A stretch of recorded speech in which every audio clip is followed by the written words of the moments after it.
There are no jokes to begin this video, because this is not a video to be joked about in the slightest. And for those of you who are wondering why it took me so long for me to cover this topic in a video like this, it's because there was a lot of things that were developing within this story, but I feel now it's probably the right time to talk about it because I think we all know where this story is going to head. And spoiler alert, it is incredibly disgusting, and it honestly makes me pretty ashamed to be a manga fan in 2026. So let's get right into it for those of you who are completely out of the loop and who have been under a rock when it comes to manga and anime news within the past couple of weeks. We have an article here from Anime Corner, who has done a pretty good job of kind of simplifying and putting all of the scattered information together into one concise article, as far as I know, so shout out to these guys. As you can see from the title, yeah, we're going to be dealing with some pretty controversial and heavy stuff, so I guess disclaimer alert for those of you who are sensitive to that kind of stuff, but it says here, Shogakukan manga editor implicated in potential cover-up of authors' abuse of minor. The editorial department of manga publisher Shogakukan's Manga 1 service released a statement on February the 26th following confirmation that Jojin Kamen author Ichiro Hajime, real name Kazuaki Kurita, groomed and sexually abused an individual across the span of multiple years, beginning when she was just a 15-year-old minor. At the time, Kurita was serializing Daten Sakusen under the name Shoichi Yamamoto. Already beginning paragraph, and it's making me sick to my fucking stomach. Furthermore, it was revealed that an editor at Manga 1 mediated between the individual who was assaulted and Kurita in a line group chat while Daten Sakusen was still ongoing. This editor is believed to be Takuya Narita, who allegedly proposed getting a settlement agreement notarized that would compensate the individual with 1.5 million yen, or about 10,000 US dollars, if they did not go public about the assault and withdrew their appeal against Kurita's manga resuming. The editor is believed to be Narita due to the purported post from the individual who was assaulted, as reported by Japanese outlets, and Narita's confirmed role as both editor of Daten Sakusen and Jojin Kamen. Kyodo and Sankei report on the Manga 1 editor's suggestion to get a document with the above terms notarized, but do not name Narita. The distribution and serialization of Jojin Kamen has now been halted, and we have the latest update. Manga 1's operating company Shogakukan has released a statement. It says it will launch an investigative committee, including legal counsel, ascertain the facts such as the circumstances of Jojin Kamen's launch, editor's involvement, and settlement conditions, implement disciplinary action, and implement measures to prevent recurrence. This article has also been updated to add that Kurita, who was fined for possession of CSAM, also created said material. The rest of the article remains unchanged. Okay, so there's a lot to unpack here, but if you have been kind of in the know in the whole manga world, the manga publication world, then unfortunately, and this is the most unfortunate part about this entire thing, as terrible and as disgusting and as adjacent of a cover-up scandal as it is to the recent Jeffrey files that have been going on around in the Western world, this is not the first time something like this has happened within the Japanese manga industry. Just think back to Wazuki, the creator of Rurouni Kenshin. The exact same fucking thing happened in that circumstance too.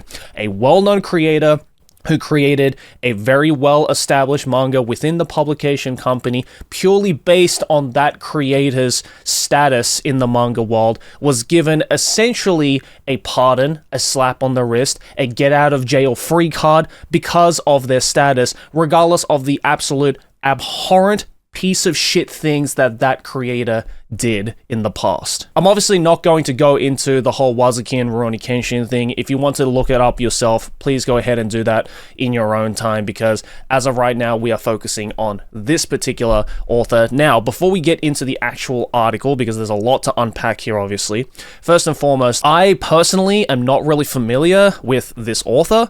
I'm not familiar with their works for Jojin Kamen and Daten Sakusen. I hadn't heard of these works up until recently, but as far as I know from the research that I have done, it has been pretty well known, at least in Japan and in the Manga 1 service that has been going around. So suffice it to say that this is not necessarily a small piece of news that has just been quickly picked up and everything like that, because as you're about to find out as we unravel this horrendous story, you'll know that this is really creating a massive splash of I guess, activism within the manga world as of recently. So let's break this down. Manga creator Sumi Ino has provided a detailed chronology of Kurita's crimes and legal proceedings against him through multiple sources. Ino's manga is currently being serialized on Manga 1 and has requested that it be suspended on the platform. Good, as it should be, given concerns about the editorial department's conduct. Kurita was a drawing instructor at a private high school in Hokkaido when the then 15-year-old minor A has enrolled in April of 2016. According to detail from A's civil lawsuit initiated in July of 2022 and finalized this month, Kurita would offer advice about manga and behind-the-scenes stories, eventually exchanging contact information with A online.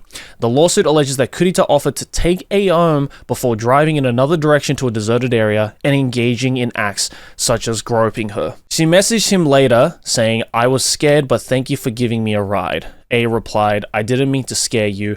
I'm shocked." The lawyer representing A, which is like, what the fuck is this exchange? But okay. The lawyer representing A explained how this was emotional manipulation.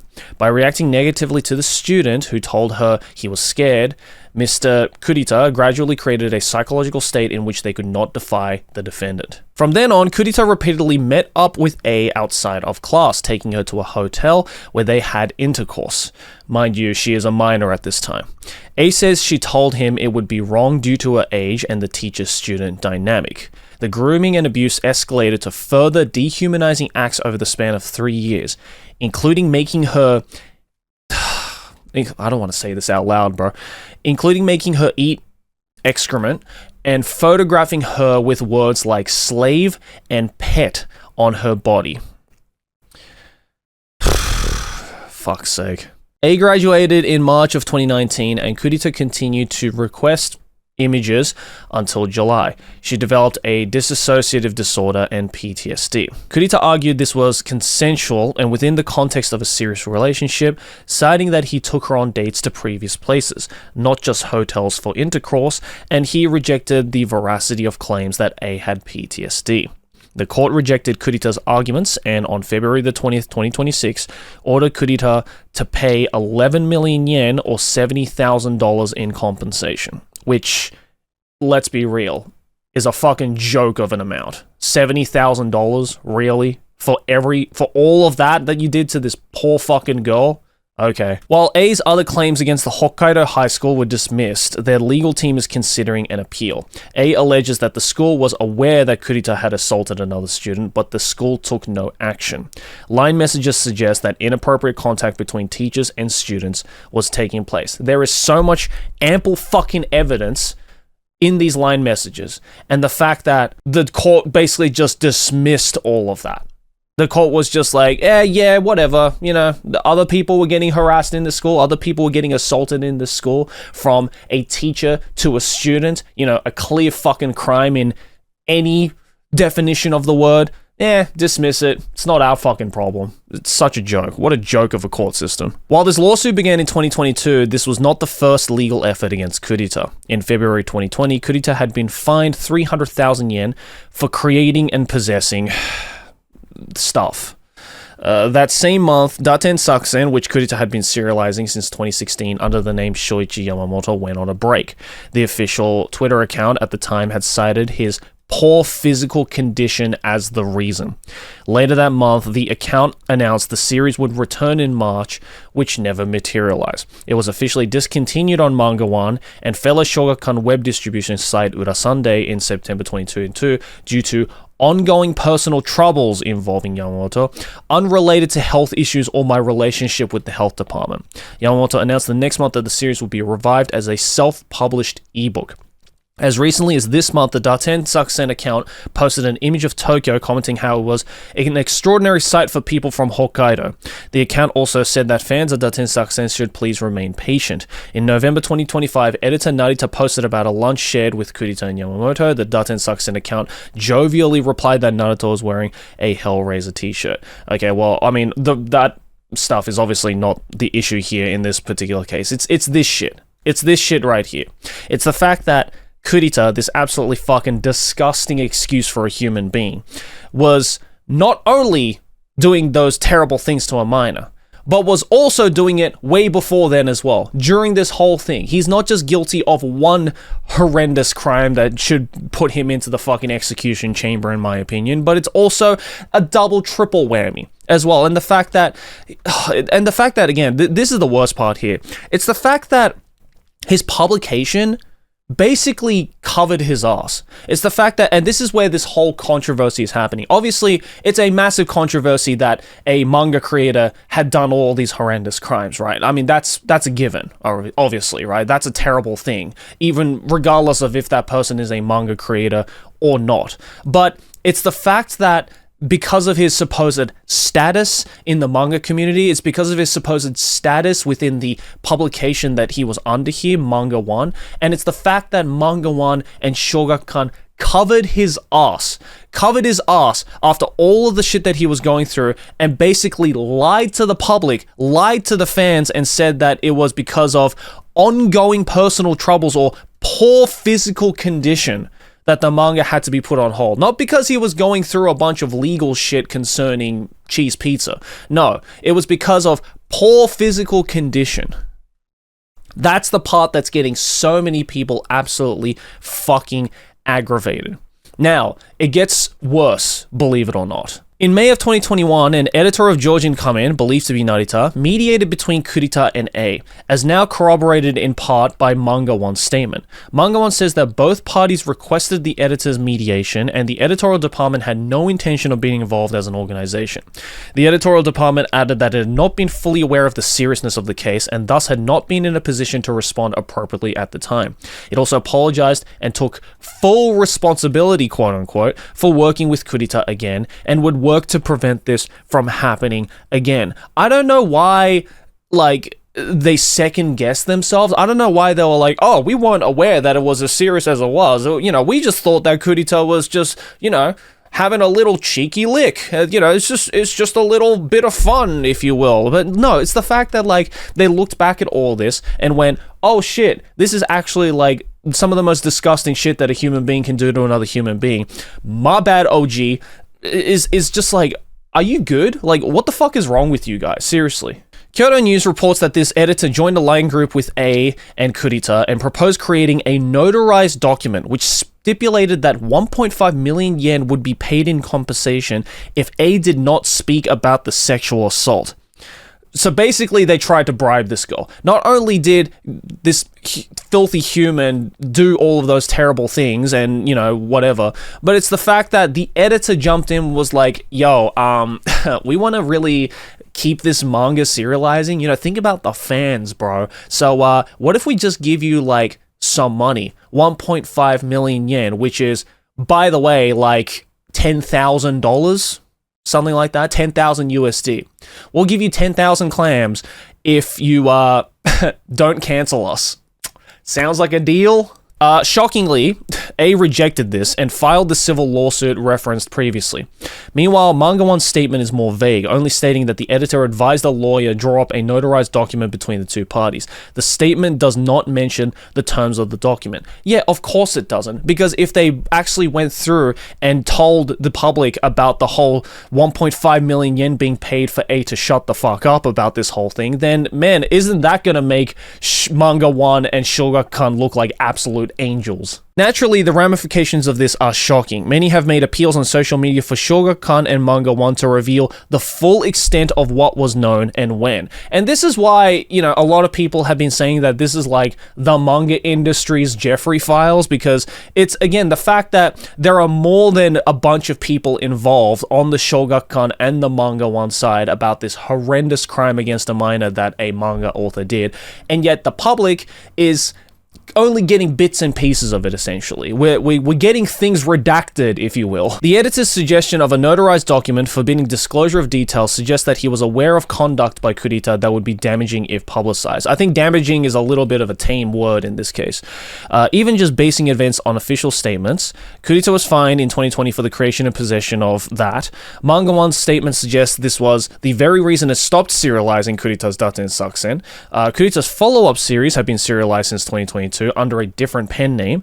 Editor Narita continued to edit Daten Saksen and selfishly push for the series to continue, later promoting it. And the editor Narita met in person with Kurita for dinner, as documented in 2024 and 2025, where he again promoted the series. So a lot of people are essentially saying that, like, yeah, you know, as much as the author did terrible things, the editor in this case, this Narita guy, is just as guilty for trying to cover up everything and having this guy's back for God knows what reason. This would indicate that editor Narita has continued to work with and platform Kurita for years following his fine for the creation and possession of materials. In the worst case, Narita was aware of Kurita's broader crimes and, having known Kurita in person as his other pen name, knew this was the same person. This would mean that Narita knew that someone on trial for the sexual abuse of a minor was still working with the company under a different name, harming by association several others who unknowingly collaborated with and supported him. It's like Satan popping in and being like, I'm going to do these horrendous things, and then being like, whoops, I got caught, I'm going to change my name to Beelzebub, and people going, oh, well, isn't this guy completely unrelated to Satan? Wait, he's the same guy? Hold up. Like, dude, what is wrong with these people?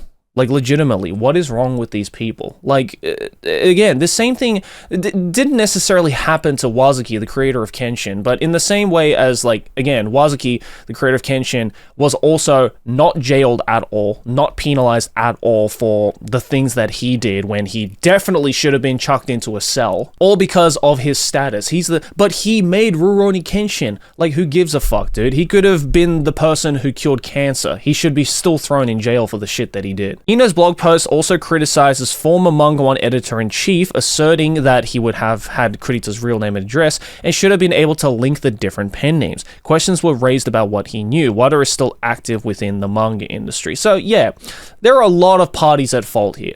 Kurita, obviously, the one who did the whole thing. Narita, the editor-in-chief, or the editor of Kurita, who, you know, knew about all of the crimes most likely, and yet continue to defend him and platform his works, and the Manga One editor-in-chief and all the people in Manga One and Shogakukan who didn't pick up on the very, very obvious signs because, I don't know, they weren't bothered to go through an investigation for whatever reason. Ino says the current Manga One editor-in-chief, Hinonori Hoshino, who was appointed very recently, was not at Manga One during this incident. Manga One released a video of its first ever close coverage of Hoshino in 2025. This video is now private along with all the other Manga One videos on YouTube. Yeah, so because they're obviously trying to hide the fact. They don't want to give people a platform to comment on them because that would just be an easy dunk for everybody who knows about this story. This was decided by the representative director of Sync Creative Management, which manages the Manga One YouTube channel.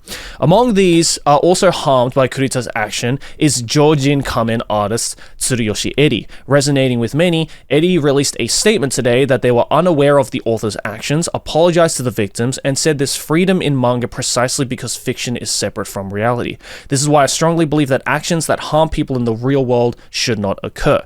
Manga artist Ika Matsuki, whose Nippon Sangoku manga series is published in Manga One and has just received an anime adaptation, felt that Manga One's statement failed to convey the perspectives of editors who were uninvolved in a post X. And, you know, for one, I completely feel for the illustrator who didn't know that Kurita was this horrendous human being. And again, it's the fact that this is not the first time that something like this has happened in the manga industry that makes me so fucking sad, because, you know, I mentioned Wazuki and Kenshin and that whole thing as well, but very recently, or not very recently, but more recently than the whole Wazuki thing was the whole thing that happened with the Act Age manga. If you guys don't know Act Age, this manga right here, the author of Act Age, the reason why the manga just suddenly got cancelled overnight is because it was found out that the author of Act Age was caught doing, you guessed it, inappropriate things with a minor. Because what is it about manga authors that don't know how to keep it in their fucking pants? I'm pretty sure I covered it in a video on this channel, but in case I didn't, basically, again, that was how found out.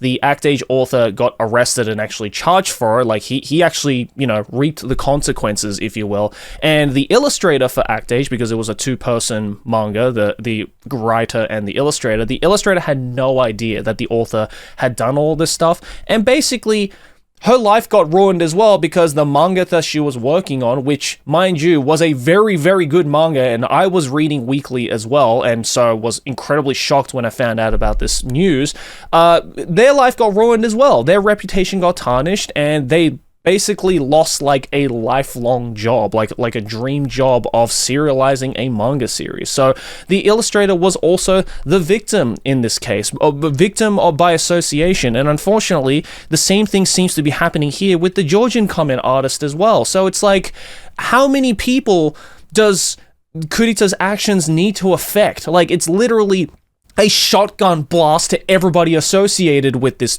filthy fucking human being. And now, I guess the latest updates to this whole Shogakukan situation, now that the cat is out of the bag, is the fact that now, because Shogakukan and Manga 1 are essentially trying to backpedal, essentially trying to make excuses for this guy and, you know, joke about the whole, oh, we didn't know it was that serious, or we didn't know to, like, do an investigation, or whatever bullshit they decided to throw in their statement, is the fact that a ton of manga artists and manga authors who are or aren't associated with the Manga 1 and Shogakukan publishment have come out and said their thoughts on it and are vehemently against Shogakukan and Manga 1. The most prominent example here being One, the creator of One Punch Man, Mob Psycho 100, who tweeted just yesterday saying, well, this is obviously translated from Japanese, but I'm just going to translate it here for you guys. It says, Manga 1, I can't team up with people who can't clearly state their strong condemnation of sexual harm against minors. That's a given.